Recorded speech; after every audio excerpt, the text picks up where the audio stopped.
कल मैं जिंदगी में पहली बार कोतवाली गई। पहली बार पुलिस कोतवाली को अंदर से देखा। बहुत अजीब लगा। मैं घूमने नहीं गई थी, मुझे तो पुलिस ने नोटिस भेजकर बुलाया था। क्या आप जानते हैं मुझे क्यों बुलाया गया था? मैंने कोई चोरी नहीं की थी, किसी को गाली नहीं दी थी, मैंने इलेक्टोरल बॉन्ड भी नहीं खरीदा था और नहीं बीफ कंपनियों से चंदा लिया था। मैंने तो वोट भी नहीं चुराया था, लेकिन फिर भी मेरे खिलाफ एफआईआर दर्ज की गई और पूछताछ के लिए मुझे नोटिस भेजा गया।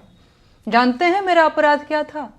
मेरा अपराध यह था कि मैंने इस देश के प्रधानमंत्री से 4 सवाल पूछ लिए थे। मैंने इस आजाद लोकतांत्रिक देश के एक आजाद नागरिक की हैसियत से इस देश के प्रधानमंत्री की आलोचना कर दी थी। बस ये बात सरकार से बर्दाश्त नहीं हुई, होती भी कैसे? एक किसान परिवार की मामूली लड़की की इतनी हिम्मत कि वो प्रधानमंत्री से सवाल पूछ ले। औकात क्या है इसकी? तो बस भाई, मुझे मेरी औकात याद दिलाने के लिए नोटिस भेजकर थाने बुला लिया गया और मैं गई भी। क्या करती? कानून के हाथ बहुत लंबे होते हैं। बस वो अंकिता भंडारी के असली गुनहगारों तक नहीं पहुंचते और स्पेशल सर्विस मांगने वाले भाजपा के वीआईपी भी उससे बच जाते हैं। कानून के ये लंबे हाथ इंदौर में गंदे पानी से हुई मौतों के जिम्मेदारों तक भी नहीं पहुंचते। पेपर लीक कराने वाले, टूटी सड़कें बनाने वाले, अल्पसंख्यकों के खिलाफ नफरत भड़काने वाले, नकली दवाओं का कारोबार करने वाले, खाने की मिलावटी चीजें बनाकर देश भर में कैंसर फैलाने वाले, रेल दुर्घटनाओं के जिम्मेदार, टूटते पुलों के ठेकेदार, जंगल उजाड़ने वाले, पहाड़ काटने वाले और हवा को जहर बनाने वाले नेता, अधिकारी और कारोबारी कानून के हाथों से बच जाते हैं। लेकिन नेहा सिंह राठौर कानून के मजबूत और लंबे हाथों से नहीं बच सकती, क्योंकि वो प्रधानमंत्री से उनकी जिम्मेदारी पर सवाल पूछ लेती है। नेहा राठौर को बचना भी नहीं चाहिए। उसे ऐसी सजा दी जानी चाहिए कि देश और जमाना देखे।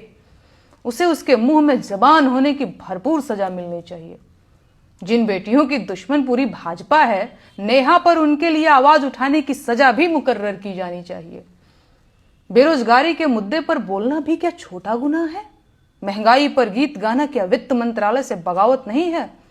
मजदूरों के हक की बात करना क्या लेबर डिपार्टमेंट के काम में हस्तक्षेप नहीं है? और फिर जब सरकार ने देश के कल्याण के लिए अलग अलग विभाग और मंत्री बना रखे हैं, तो मैं क्यों इन मंत्रालयों के मुद्दों पर बोल रही हूं? एक मुकदमा तो सरकारी काम में बाधा का भी बनता है। देश में जब महिला आयोग है तो महिला अधिकारों की बात करने वाली मैं कौन होती हूँ? कितनी अजीब बात है ना। जिस सरकार को देश की गरीबी, बेरोजगारी, महंगाई और भ्रष्टाचार से लड़ना था, वो सरकार मुझसे लड़ रही है। खैर, अब सरकार को जल्द से जल्द देश हित में कानून बनाकर आलोचना को देशद्रोह और आलोचकों को देशद्रोही घोषित कर देना चाहिए। मैं सरकार के कामों और देश के विकास की राह में एक बड़ी बाधा हूं। सरकार को देश हित में बिना देरी किए मुझे फांसी दे देनी चाहिए।